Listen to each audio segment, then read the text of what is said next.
Good morning ਆਲ student. ਸਭ ਤੋਂ ਪਹਿਲਾਂ 10th ਤੋਂ ਬਾਅਦ +1 ਦੇ ਵਿੱਚ ਵੈਲਕਮ ਹੈ ਬੇਟਾ ਸਾਰਿਆਂ ਦਾ। ਅੱਜ ਆਪਣਾ +1 ਦਾ ਪਹਿਲਾ ਵੀਡੀਓ ਲੈਕਚਰ ਹੈ ਜਿਹੜਾ ਆਪਾਂ ਫਿਜ਼ਿਕਸ ਨੂੰ ਲੈ ਕੇ ਸਟਾਰਟ ਕਰਨ ਲੱਗੇ ਹਾਂ। ਇਸ ਦੇ ਵਿੱਚ ਅਸੀਂ ਫਸਟ ਆਫ ਆਲ ਇਹ ਦੇਖਾਂਗੇ ਕਿ +1 ਦੀ ਫਿਜ਼ਿਕਸ ਦੇ ਵਿੱਚ ਅਸੀਂ ਕੀ ਪੜ੍ਹਨਾ ਹੈ, ਕਿਵੇਂ ਪੜ੍ਹਨਾ ਹੈ, ਅਤੇ ਇੱਕ ਛੋਟਾ ਜਿਹਾ ਟੌਪਿਕ ਆਪਾਂ ਨਾਲ ਹੀ ਅਜੇ ਡਿਸਕਸ ਕਰਾਂਗੇ। ਬਟ ਕਿਸੇ ਵੀ ਗੱਲ ਨੂੰ ਕੰਟੀਨਿਊ ਕਰਨ ਤੋਂ ਪਹਿਲਾਂ ਮੈਂ ਦੋ ਗੱਲਾਂ ਬੇਟਾ ਕਲੀਅਰ ਕਰਾਂ। ਇੱਕ ਤਾਂ ਜਦੋਂ ਵੀ ਤੁਸੀਂ ਵੀਡੀਓ ਲੈਕਚਰ ਦੇਖਣਾ ਹੈ ਸਾਰੇ ਬੱਚਿਆਂ ਦੇ ਹੱਥ ਦੇ ਵਿੱਚ ਕਾਪੀ ਪੈਨ ਜ਼ਰੂਰ ਹੋਣਾ ਚਾਹੀਦਾ ਹੈ। ਕੁਝ ਚੀਜ਼ਾਂ ਪ੍ਰੈਕਟਿਸ ਦੀਆਂ ਹੁੰਦੀਆਂ ਨੇ, ਕੁਝ ਗੱਲਾਂ ਐਸੀਆਂ ਹੁੰਦੀਆਂ ਨੇ ਜਿਹਨੂੰ ਅਸੀਂ ਨੋਟ ਡਾਊਨ ਕਰਨਾ ਹੁੰਦਾ ਹੈ। ਗਰੁੱਪ ਦੇ ਅੰਦਰ +1 ਦੇ ਜਿਹੜੇ ਨੋਟਸ ਨੇ ਮੈਂ ਤੁਹਾਡੇ ਨਾਲ ਵੀ ਸ਼ੇਅਰ ਕਰਦਾ ਰਹੂੰਗਾ। ਸੋ ਜਦੋਂ ਵੀ ਆਪਣਾ ਲੋਕਡਾਊਨ ਓਪਨ ਹੁੰਦਾ ਹੈ ਇਮੀਡੀਏਟ ਆਫਟਰ ਦੈਟ ਆਪਾਂ ਕਲਾਸਿਸ ਕੰਟੀਨਿਊ ਕਰਾਂਗੇ। ਬਟ ਕੋਸ਼ਿਸ਼ ਇਹ ਹੈ ਕਿ ਜਦੋਂ ਤੱਕ ਕਲਾਸਿਸ ਦਾ ਮਾਹੌਲ ਨੋਰਮਲ ਨਹੀਂ ਬਣਦਾ ਉਦੋਂ ਤੱਕ ਜਿਹੜੇ ਮੇਨ ਟੌਪਿਕਸ ਨੇ ਆਪਾਂ ਉਹ ਟੌਪਿਕਸ ਨੂੰ ਕਵਰ ਕਰੀਏ ਅਤੇ ਉਸ ਤੋਂ ਬਾਅਦ ਫਿਜ਼ਿਕਸ ਦੇ ਰਿਗਾਰਡਿੰਗ ਆਪਣੀ ਜਿਹੜੀ ਇੱਕ ਸਮਝ ਹੈ ਉਸ ਨੂੰ ਡਿਵੈਲਪ ਕਰ ਲਈਏ। 10+1 ਦੀ ਫਿਜ਼ਿਕਸ ਨੂੰ ਸਟਾਰਟ ਕਰਨ ਤੋਂ ਪਹਿਲਾਂ ਤਿੰਨ ਗੱਲਾਂ ਬੇਟਾ ਜਿਹੜੀਆਂ ਆਪਣੇ ਮਾਈਂਡ ਦੇ ਵਿੱਚ ਚੰਗੀ ਤਰ੍ਹਾਂ ਫਿੱਟ ਕਰ ਲਓ ਸਾਰੇ। ਦੇਖੋ, ਪਹਿਲੀ ਗੱਲ ਤਾਂ ਯਾਦ ਰੱਖਿਓ ਕਿ ਨਾ ਬਹੁਤ ਬੱਚੇ ਜਦੋਂ 10th ਤੋਂ ਬਾਅਦ +1 2 ਦੇ ਵਿੱਚ ਆਉਂਦੇ ਨੇ ਤਾਂ ਨਾ ਇਹੀ ਸੋਚ ਡਰੀ ਜਾਂਦੇ ਨੇ ਕਿ ਜੀ ਸਾਇੰਸ ਔਖੀ ਬਹੁਤ ਹੈ। ਤਾਂ ਬੇਟਾ ਮੈਂ ਕਲੀਅਰ ਕਰਾਂ ਕਿ ਜੇ ਸਭ ਤੋਂ ਸੌਖਾ ਕੋਈ ਸਬਜੈਕਟ ਹੈ ਤਾਂ ਉਹ ਸਾਇੰਸ ਹੈ, ਚਾਹੇ ਉਹ ਮੈਡੀਕਲ ਹੈ ਚਾਹੇ ਨਾਨ ਮੈਡੀਕਲ ਹੈ।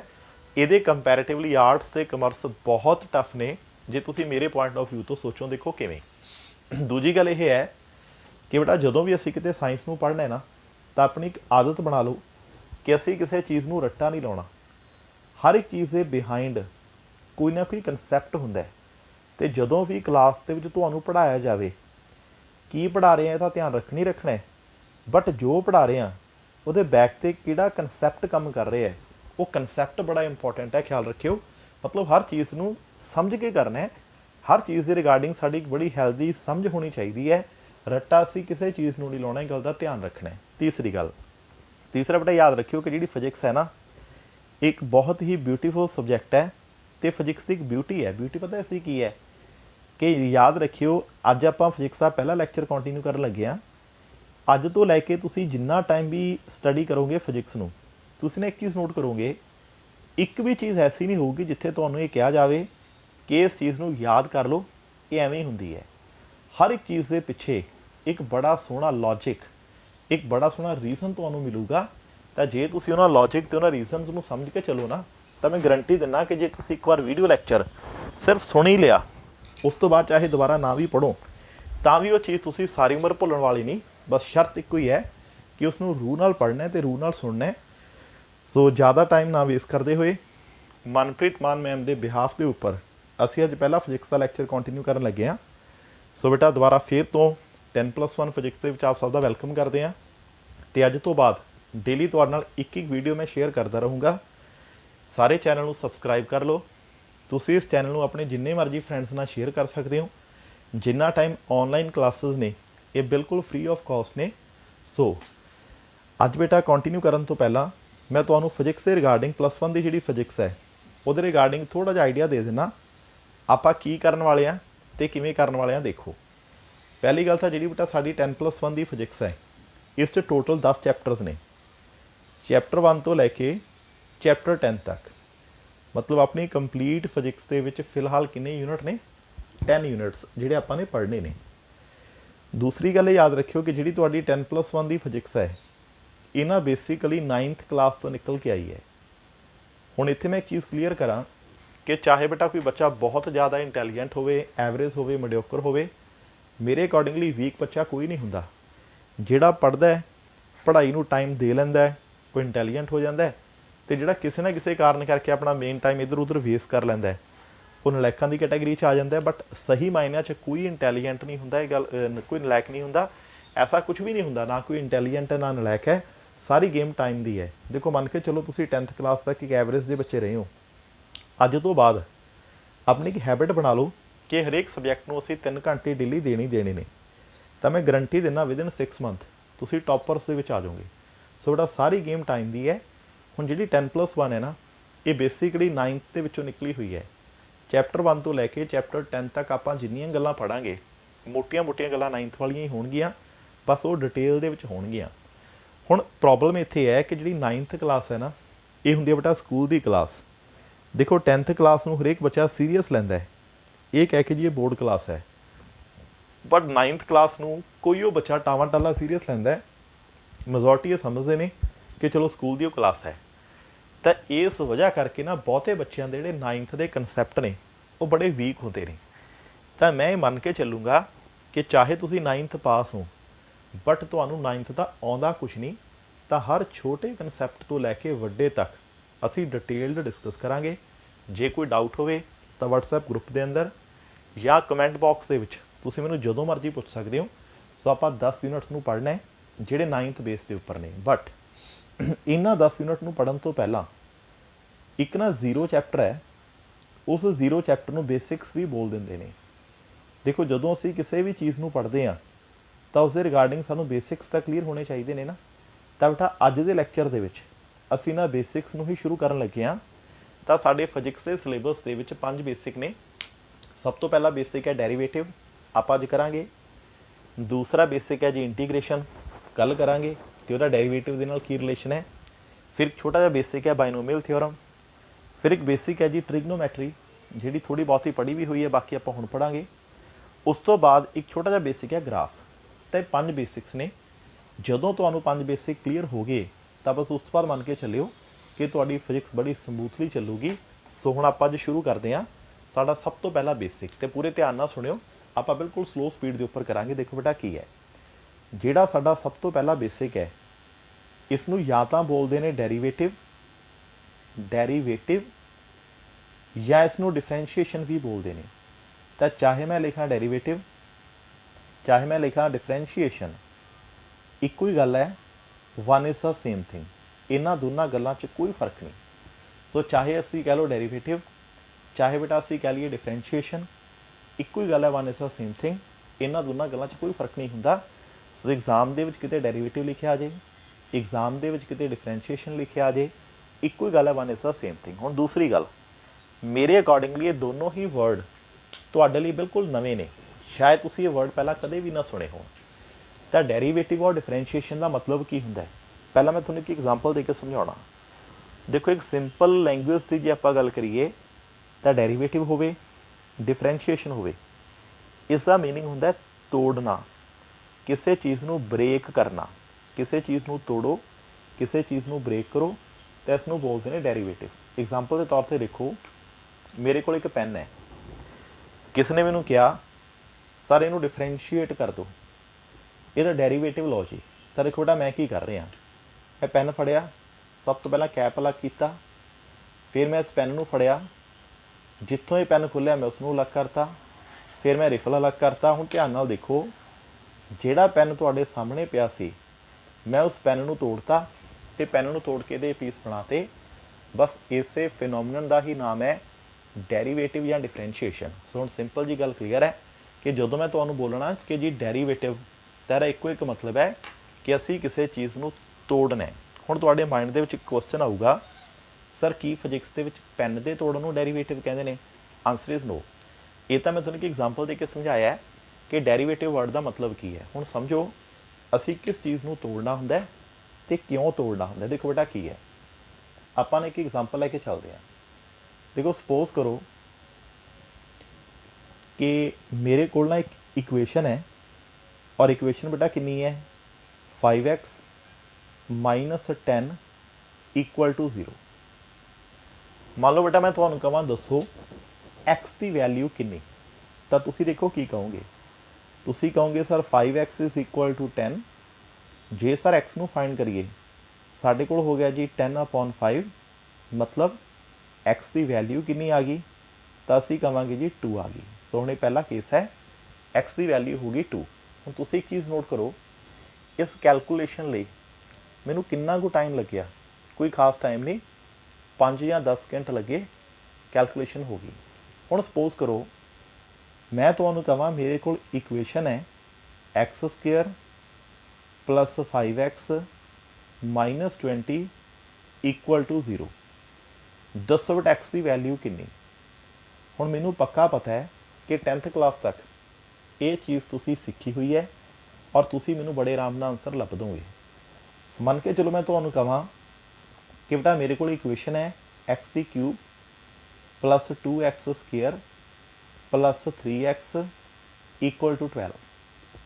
हुण मैं तुहानूं पुछां दसो x की वैल्यू कितनी। कैलकुलेट शायद तुसी ना भी कर पाओ, शायद कर भी पाओ, बट एक गल गारंटी है। हुण जिहड़ी चीज़ नूं समझो, जिहड़ी चीज़ मैं कहण वाला, देखो इत्थे बेटा x की पावर 1 है, तो जिथे x की पावर 1 हुंदी है ना, तो जिहड़ी कैलकुलेशन हुंदी है ये कुछ क सैकंड दे विच हो जाती है। 2 सैकंड, 4 सैकंड, 10 सैकंड ले लोगे। जदों x की पावर 2 होगी कैलकुलेशन तो फिर भी हो जूगी, बट हुणे कैलकुलेशन सकिंटां दे विच नहीं हुंदी, ये कुछ मिनट लऊगी। हो सकता है 5 मिनट लग जाण, हो सकता है 10 मिनट लग जाण। जे किते पावर x की 3 हो जे कैलकुलेशन तो यह भी कर लोगे, बट ये मिनट दे विच नहीं हुंदी। हुण ये कैलकुलेशन आवर्स दे विच होगी, कुछ घंटे लगणगे। हो सकता है 2 घंटे लग जाण, हो सकता है 4 घंटे लग जाण, हो सकता है पूरा दिन ही लग जाए। हुण इस चीज़ तो आपां ये समझीए कंसैप्ट की है। तो कंसैप्ट बेटा यह है कि जे तो एक्स की पावर 1 होवे तो आंसर सकिंटां च आ जाता है। जे एक्स की पावर 2 होवे कुछ मिनट लग जाते हैं। जे एक्स की पावर 3 होवे कुछ घंटे भी लग जाते हैं। तो कुल मिला के गल यह है कि जिवें जिवें एक्स दीयां पावरां वधदियां जांदियां ने तो टाइम भी वधदा ही जाता है। हुण सपोज करो मैं पेपर दे विच बैठा, पेपर दे विच एक इक्वेशन आ गई एक्स की पावर 7। हुण सोचो जे एक्स की पावर 7 है, इनू सॉल्व करन तक ये महीने लग जाणगे। हुण की असीं पेपर 'च 1 महीना बैठे रहांगे? Answer is no. इहदा मतलब जे साडे कोल कोई ऐसा मैथड होवे, किवें दा मैथड कि असीं वड्डियां इक्वेशनां नूं तोड़ के पहलां तां समॉल इक्वेशन बना लईए, तो जदों इक्वेशन समॉल बन गई तो उन्हें सकिंटां दे विच सॉल्व हो जाना है। तो बेटा वड्डियां इक्वेशन नूं ब्रेक करके तोड़ के समॉल इक्वेशन बनाउण दे फिनोमिने का ही नाम है डेरीवेटिव।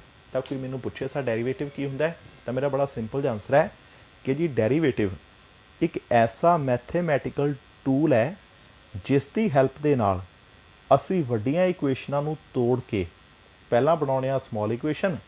एक बार इक्वेशन समॉल बन गई बस उस तो बाद उन्हें सकिंटां 'च ही सॉल्व हो जाना हुंदा है। तो बिगर इक्वेशनस नूं ब्रेकअप करके समॉल इक्वेशन बनाउण दे मैथड नूं ही बोलते हैं डेरीवेटिव, या असीं बोलते हैं डिफरेंशिएशन। हुण तुसीं इस मैथड नूं सिखोगे की हुंदा डेरीवेटिव, की हुंदा डिफरेंशिएशन। देखो बेटा बड़ा सिंपल है, मैं तुहानूं सिर्फ 4 गल्लां सिखाऊंगा, 4 कंसैप्ट। जे तुसीं वो 4 गल्लां सिख गए ना बस फिर कोई दिक्कत नहीं, उस तो बाद जिन्ना मर्जी डेरीवेटिव करी चलियो, पंजवीं कोई गल ही नहीं हुंदी। हुण देखो 4 गल्लां किहड़ियां ने सी। सपोज करो बेटा मेरे कोल कोई इक्वेशन है एक्स की पावर n, किसी ने मैनूं कहा सर इहदा डेरीवेटिव लो। हो सकता है मेरे को इक्वेशन होवे y की पावर n, कोई मैनूं कहे सर इहदा डेरीवेटिव लो। हो सकता है बेटा मेरे को इक्वेशन होवे z की पावर n, हो सकता है मेरे को इक्वेशन होवे t की पावर n। तो आप कुछ एग्जाम्पल लैके चलांगे, मैं हर एक दियां 3-3 4-4 एग्जाम्पल दूंगा। सो जिहड़ा सब तो पहला कंसैप्ट है उहदे अंदर की हुंदा है, साडे कोल इक्वेशनस एवें दियां हुंदियां ने x की पावर n, y की पावर n, z की पावर n, t की पावर n, तो असीं लैना की हुंदा डेरीवेटिव। तो देखो डेरीवेटिव किवें लिया जाता है। सब तो पहली गल जदों भी डेरीवेटिव लैना है तो तुसीं बेटा लिखना है d/d। तो देखो मैं डेरीवेटिव लै रहा, जिसका भी डेरीवेटिव लैना है उहदे अगे आपां की लिखना हुंदा है d/d। हुण सारे बच्चे चीज़ अपने माइंड दे विच फिट कर लो, तुहाडी बुक दे अंदर जिथे तुहानूं लिखिया मिल जे d/d, समझ लो गल किहदी हो रही है, डेरीवेटिव दी। समझ लिओ किसी वड्डी इक्वेशन नूं तोड़ के छोटी इक्वेशन असीं बनाउण लगे आ, बिगर तो समॉल इक्वेशनस। सो सब तो पहला आपां लिखिया d/d। हुण दूसरी गल याद रखिओ बेटा, जे साडी इक्वेशन x की है तो इसका डेरीवेटिव होना है विद रिस्पैक्ट टू x। जे साडी इक्वेशन y की है तो डेरीवेटिव होना है विद रिस्पैक्ट टू y। जे इक्वेशन z की है तो इसका डेरीवेटिव होना है विद रिस्पैक्ट टू z। हुण दसो जे इक्वेशन t की है तो इत्थे की आना चाहिए, t आना चाहिए। जे असी अलगदा लिखता हुण ये गलत हो जाना है। हुण 2 गल्लां हो गईयां। पहली गल तो जदों डेरीवेटिव देखना है तो d/d लिखना है। नंबर 2 बेटा जे इक्वेशन x की है तो विद रिस्पैक्ट टू x, ਜੇ equation y the with respect to y, ਜੇ equation t the with respect to t, ਮਤਲਬ ਜਿਵੇਂ ਦੀ ਇਕੁਏਸ਼ਨ ਹੈ ਨਾ ਉਹਦੇ ਰਿਸਪੈਕਟਿਵਲੀ ਹੀ ਤੁਸੀਂ ਮੂਵ ਕਰਨਾ ਹੈ। ਸੋ ਅਗਲੀ ਗੱਲ ਬੇਟਾ, ਹੁਣ ਜੇ ਡੈਰੀਵੇਟਿਵ ਲਵਾਂ ਤਾਂ ਦੇਖੋ ਕੀ ਹੋਣਾ ਹੈ। ਇੱਕ ਮੈਂ ਫਾਰਮੂਲਾ ਦੱਸਣ ਲੱਗਿਆ, ਬਸ ਉਹੀ ਫਾਰਮੂਲਾ ਸਾਰੇ ਡੈਰੀਵੇਟਿਵ ਦੇ ਵਿੱਚ ਬਾਰ-ਬਾਰ ਲੱਗਣਾ ਹੈ। ਤਾਂ ਡੈਰੀਵੇਟਿਵ ਦਾ ਫਾਰਮੂਲਾ ਪਤਾ ਕੀ ਹੈ? ਫਾਰਮੂਲਾ ਇਹ ਹੈ ਕਿ ਬੇਟਾ ਜੋ ਵੀ ਇੱਥੇ ਪਾਵਰ ਹੈ ਇਹਨੂੰ ਫਰੰਟ ਉੱਪਰ ਲਿਖ ਲੈਣਾ ਹੈ। ਤਾਂ ਜੋ ਵੀ ਪਾਵਰ ਆਪਾਂ ਕਿੱਥੇ ਲਿਖ ਲਈ? ਫਰੰਟ ਤੇ। ਤੇ ਜਿਹੜੀ ਨਿਊ ਪਾਵਰ ਹੈ ਨਾ, ਨਵੀਂ ਪਾਵਰ, ਪਹਿਲਾਂ ਨਾਲੋਂ ਇੱਕ ਮਾਈਨਸ ਕਰ ਦੇਣੀ ਹੈ, ਇੱਕ ਘਟਾ ਦੇਣੀ ਹੈ। ਤਾਂ ਇਹ ਡੈਰੀਵੇਟਿਵ ਦਾ ਮੇਨ ਫਾਰਮੂਲਾ ਹੈ ਕਿ ਜੋ ਵੀ ਪਾਵਰ ਅੱਗੇ ਲਿਖ ਦਿਓ, ਨਵੀਂ ਪਾਵਰ ਇੱਕ ਘਟਾ ਦਿਓ। ਤਾਂ ਮੇਨ ਪਾਵਰ ਅੱਗੇ, ਨਵੀਂ ਪਾਵਰ ਨੂੰ ਇੱਕ ਘਟਾਉਣਾ, ਇਸੇ ਨੂੰ ਹੀ ਬੋਲਦੇ ਨੇ ਡੈਰੀਵੇਟਿਵ। ਲਓ ਜੀ, ਹੋ ਗਿਆ ਡੈਰੀਵੇਟਿਵ। ਚਲੋ ਇਹਦਾ ਕਰਦੇ ਹਾਂ। ਦੇਖੋ ਮੈਂ ਕੀ ਕਿਹਾ? ਜੋ ਵੀ ਪਾਵਰ ਅੱਗੇ ਲਿਖ ਦਿਓ, n ਹੈ, ਨਵੀਂ ਪਾਵਰ ਇੱਕ ਘਟਾ ਦਿਓ।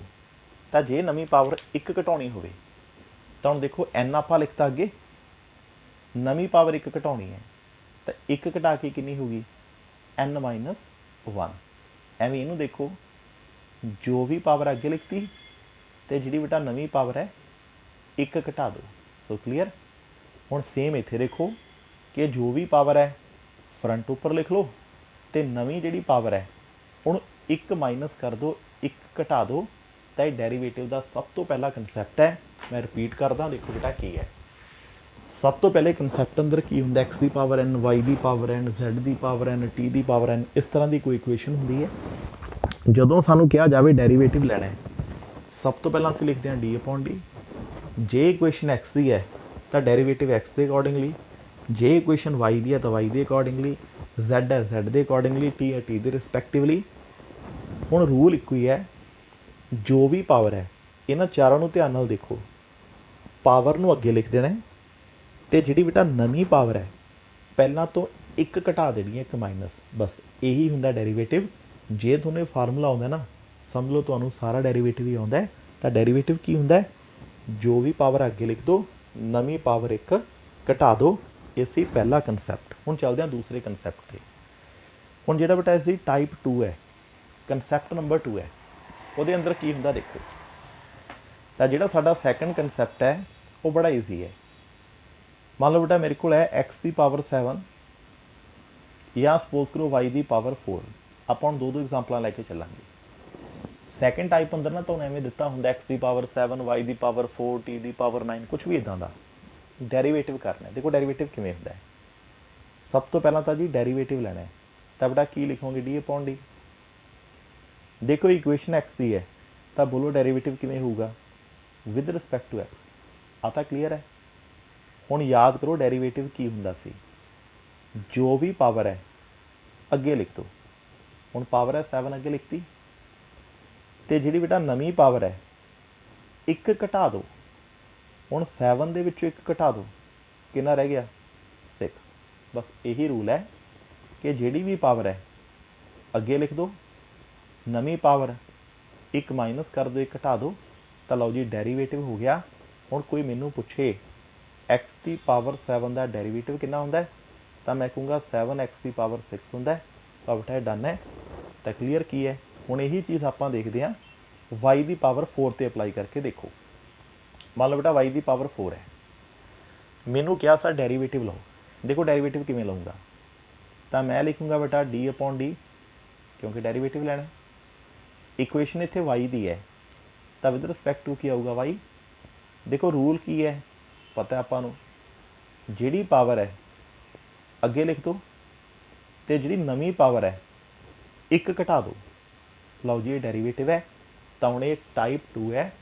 x ਦੀ ਪਾਵਰ 7, y ਦੀ ਪਾਵਰ 4, t ਦੀ ਪਾਵਰ 6, ਕੁਛ ਵੀ ਹੋ ਸਕਦਾ ਐਵੇਂ ਦਾ। ਤਾਂ ਸਿੰਪਲ ਜੀ ਗੱਲ ਹੈ ਕਿ ਜੋ ਵੀ ਪਾਵਰ ਅੱਗੇ ਲਿਖੋ, ਨਵੀਂ ਪਾਵਰ ਇੱਕ ਮਾਈਨਸ ਕਰ ਦਿਓ। ਤਾਂ ਹੁਣ ਇਹ ਡੈਰੀਵੇਟਿਵ ਦੀ ਦੂਸਰੀ ਟਾਈਪ ਹੈ। ਉਮੀਦ ਕਰਦਾ ਇਹ ਗੱਲ ਕਲੀਅਰ ਹੋ ਗਈ ਹੋਊਗੀ। ਸੋ ਹੁਣ ਆਓ ਜੀ ਟਾਈਪ 3 ਦੇ ਉੱਪਰ। ਜਿਹੜੀ ਬੇਟਾ ਡੈਰੀਵੇਟਿਵ ਦੀ ਤੀਸਰੀ ਟਾਈਪ ਹੈ ਉਹਦੇ ਅੰਦਰ ਕੀ ਹੁੰਦਾ, ਕਿਵੇਂ ਦਾ ਹੁੰਦਾ? ਦੇਖੋ ਥਰਡ ਟਾਈਪ ਦੇ ਵਿੱਚ ਇਹ ਹੁੰਦਾ ਹੈ, ਮੰਨ ਲਓ ਕਿਸੇ ਨੇ ਮੈਨੂੰ ਕਹਿਤਾ ਕਿ 3x ਦੀ ਪਾਵਰ 4, ਸਰ ਇਹਦਾ ਡੈਰੀਵੇਟਿਵ ਲੈਣਾ ਹੈ। ਹੁਣ ਫਰਕ ਦੇਖੋ ਕੀ ਹੈ। ਇਸ ਤੋਂ ਪਹਿਲੀ ਟਾਈਪ ਅੰਦਰ ਇਕੱਲੀ x ਦੀ ਪਾਵਰ ਹੁੰਦੀ ਸੀ, ਹੁਣ ਉਹਦੇ ਨਾਲ ਇੱਕ ਕੌਨਸਟੈਂਟ ਵੀ ਆ ਗਿਆ। ਤਾਂ ਜੇ ਵੇਰੀਏਬਲ ਤੇ ਕੌਂਸਟੈਂਟ, ਇਹਨੂੰ ਕਹਿੰਦੇ ਨੇ ਵੇਰੀਏਬਲ, ਇਹਨੂੰ ਕਹਿੰਦੇ ਨੇ ਕੌਂਸਟੈਂਟ, ਇਕੱਠੇ ਆ ਜਾਣ, ਹੁਣ ਡੈਰੀਵੇਟਿਵ ਕਿਵੇਂ ਹੋਣਾ ਹੈ? ਤਾਂ ਮੈਂ 2 ਐਗਜ਼ਾਮਪਲਾਂ ਦੇ ਕੇ ਸਮਝਾਊਂਗਾ। ਦੇਖੋ ਹੁਣ ਡੈਰੀਵੇਟਿਵ ਕਿਵੇਂ ਹੋਣਾ ਹੈ। ਪਹਿਲੀ ਗੱਲ ਤਾਂ ਜੇ ਕੌਂਸਟੈਂਟ ਤੇ ਵੇਰੀਏਬਲ ਇਕੱਠੇ ਆ ਗਏ, ਇਸ ਤੇ ਬ੍ਰੈਕਟ ਪਾ ਲੈਣਾ। ਹੁਣ ਅਸੀਂ ਲੈਣਾ ਡੈਰੀਵੇਟਿਵ, ਤਾਂ ਕੀ ਲਿਖਾਂਗੇ? d/d। ਇਕੁਏਸ਼ਨ x ਦੀ ਹੈ ਤਾਂ ਵਿਦ ਰਿਸਪੈਕਟ ਟੂ x। ਦੇਖੋ ਪਹਿਲਾ ਸਟੈਪ ਸੇਮ ਹੈ। ਦੂਜੀ ਗੱਲ, ਹੁਣ ਯਾਦ ਰੱਖਿਓ ਡੈਰੀਵੇਟਿਵ ਦਾ ਇੱਕ ਰੂਲ ਹੈ, ਆ ਜਿੰਨਾ ਚਿਰ ਕੌਂਸਟੈਂਟ ਟਰਮ ਡੈਰੀਵੇਟਿਵ ਤੋਂ ਬਾਹਰ ਨਹੀਂ ਨਾ ਆਉਂਦੀ, ਤੁਸੀਂ ਫਾਰਮੂਲਾ ਅਪਲਾਈ ਨਹੀਂ ਕਰ ਸਕਦੇ। ਸਭ ਤੋਂ ਪਹਿਲਾਂ ਕੀ ਕੀਤਾ ਕਿ ਜਿਹੜੀ ਸਾਡੀ ਕੌਂਸਟੈਂਟ ਟਰਮ ਹੈ ਉਹਨੂੰ ਡੈਰੀਵੇਟਿਵ ਤੋਂ ਬਾਹਰ ਕਰ ਲਿਆ, ਤਾਂ ਕੌਂਸਟੈਂਟ ਟਰਮ ਡੈਰੀਵੇਟਿਵ ਤੋਂ ਬਾਹਰ ਆ ਗਈ। ਹੁਣ ਜਿਹੜਾ ਫਾਰਮੂਲਾ ਅਪਲਾਈ ਹੋਣਾ ਨਾ, ਉਹ ਬੇਟਾ ਇੱਥੇ ਅਪਲਾਈ ਹੋਣਾ ਹੈ। ਕਿਹੜਾ ਫਾਰਮੂਲਾ? ਉਹੀ ਜਿਹੜਾ ਪਹਿਲਾਂ ਆਪਾਂ ਕਰਕੇ ਹਟੇ ਹਾਂ। ਦੇਖੋ ਫਾਰਮੂਲਾ ਕੀ ਸੀ? ਕਹਿੰਦੇ ਜੋ ਵੀ ਪਾਵਰ ਅੱਗੇ ਲਿਖ ਦੋ, ਤਾਂ 4 ਅੱਗੇ ਆ ਗਿਆ।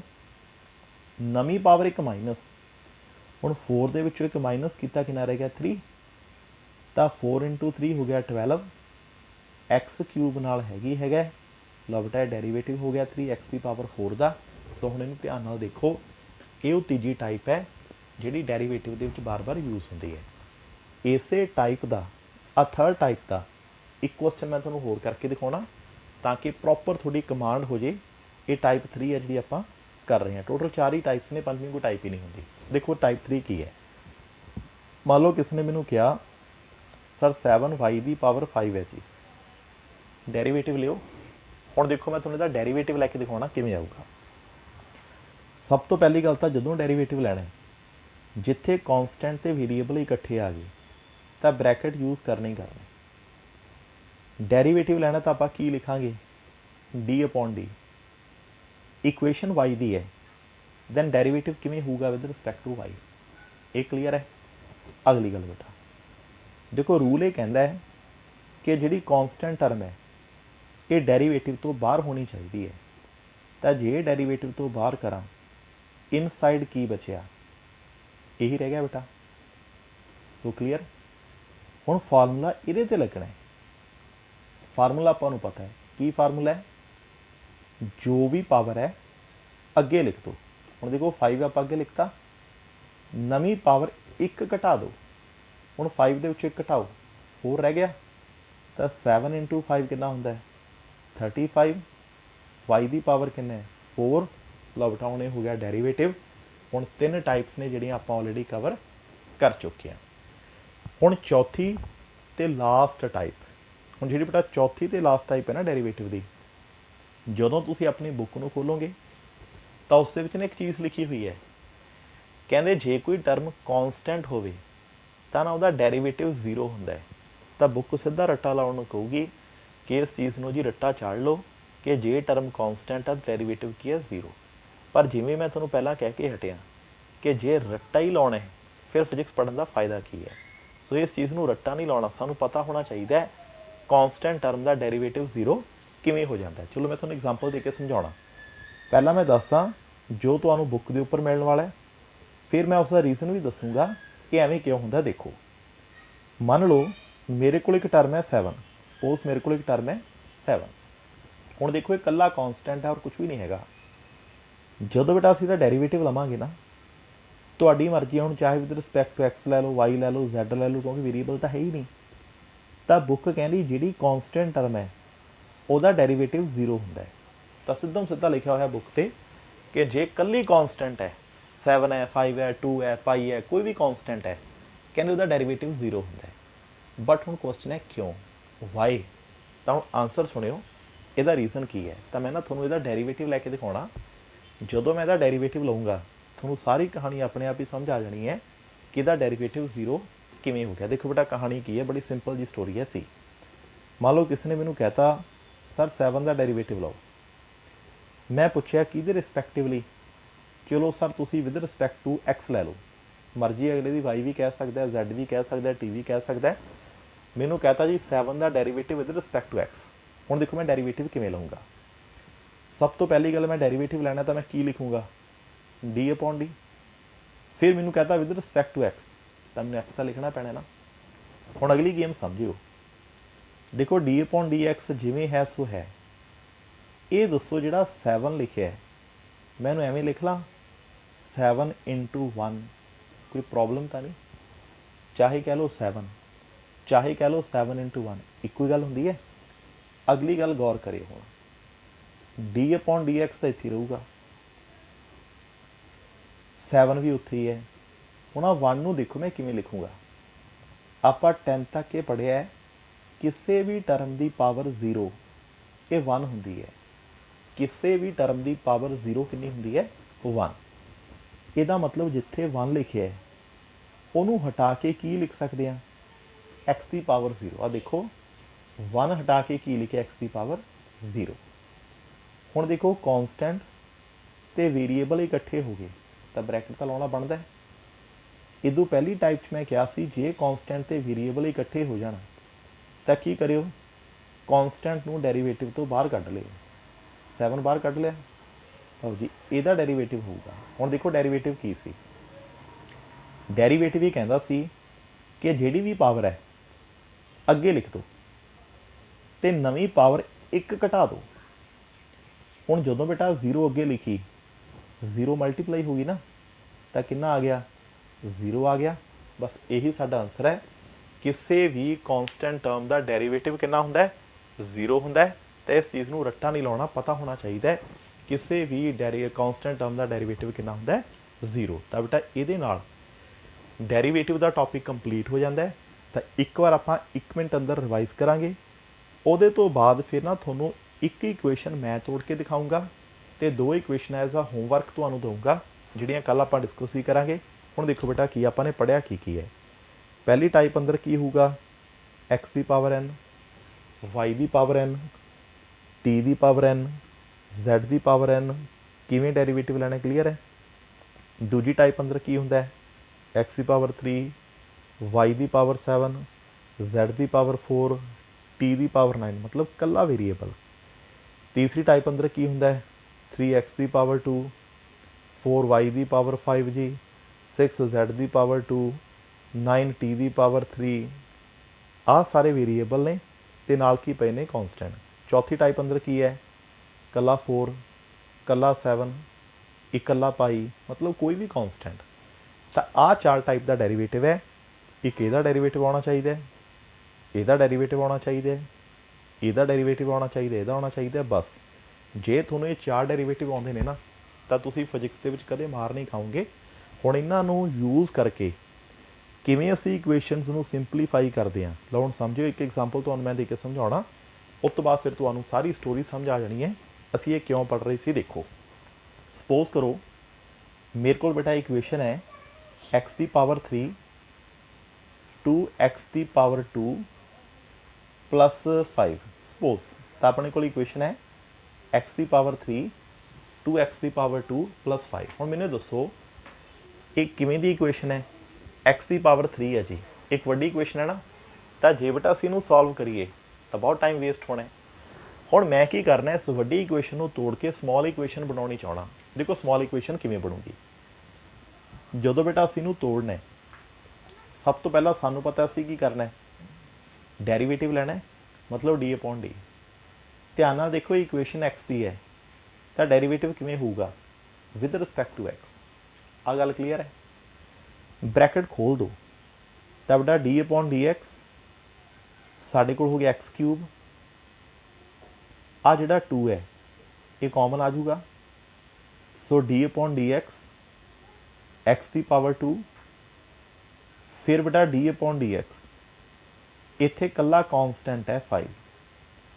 मैं कुछ नहीं किया, सिंपली ब्रैकेट ओपन किया है। इतना क्लीयर है। हुण अगे आ जाओ, पहला फार्मूला इस ते लाने। देखो फार्मूला की सी, जो भी पावर अगे लिख दो नवी पावर 1 घटा दो। देखो 3 अगे लिखिया एक्स की पावर 2, सो पावर मैं अगे लिखती नवी पावर 1 लैसर 1 लैसर 1 घटा के ये उपर आ जाओ जी। यही फार्मूला इससे लाने। फार्मूला की सी पावर अगे लिख दो नवी पावर 1 घटा के तो कितनी रहेगी 1। अगे आ जाओ कॉन्सटेंट टर्म का डेरीवेटिव कितना होंदा है 0। यही कहा सी आपां ने। ਤਾਂ ਹੁਣ ਸਾਡੇ ਕੋਲ ਕੀ ਆਇਆ, ਸਾਡੇ ਕੋਲ ਹੋ ਗਿਆ 3x ਦੀ ਪਾਵਰ 2, ਫਿਰ 2 × 2 4 x ਦੀ ਪਾਵਰ 1। ਹੁਣ ਤੁਸੀਂ ਧਿਆਨ ਨਾਲ ਦੇਖੋ, ਜਿਹੜੀ ਸਾਡੀ ਪਹਿਲੀ ਇਕੁਏਸ਼ਨ ਸੀ ਇਹ x ਦੀ ਪਾਵਰ 3 ਸੀ, ਡੈਰੀਵੇਟਿਵ ਲੈਣ ਤੋਂ ਬਾਅਦ x ਦੀ ਪਾਵਰ 2 ਰਹਿ ਗਈ।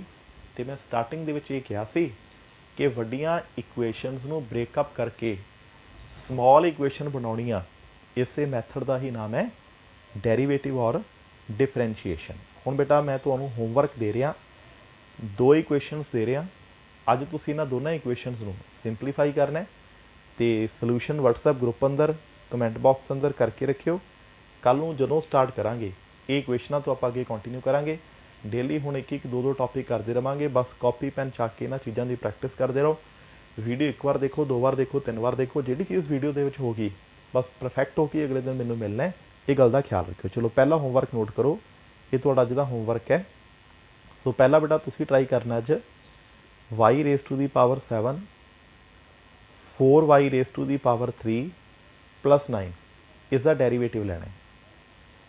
ਸੈਕੰਡ, ਹੁਣ ਮੈਂ ਇੱਕ ਥੋੜਾ ਜਿਹਾ ਟਫ ਕੁਐਸਚਨ ਦੇਣ ਲੱਗਿਆ, √x plus 3x ਦੀ ਪਾਵਰ 2 ਇਸ ਦਾ ਡੈਰੀਵੇਟਿਵ ਲੈਣਾ ਹੈ। ਇੱਥੇ ਹਿੰਟ ਦੇ ਦੇਣਾ ਕਿ ਜਿਹੜਾ ਰੂਟ ਹੁੰਦਾ ਨਾ ਇਹਦਾ ਮਤਲਬ ਹੁੰਦਾ ਪਾਵਰ ਕਿੰਨੀ ਹੈ 1/2। ਬਸ ਇਹ ਯਾਦ ਰੱਖਿਓ ਕਿ ਰੂਟ ਜਾਂ 1/2 ਇੱਕੋ ਹੀ ਗੱਲ ਹੁੰਦੀ ਹੈ।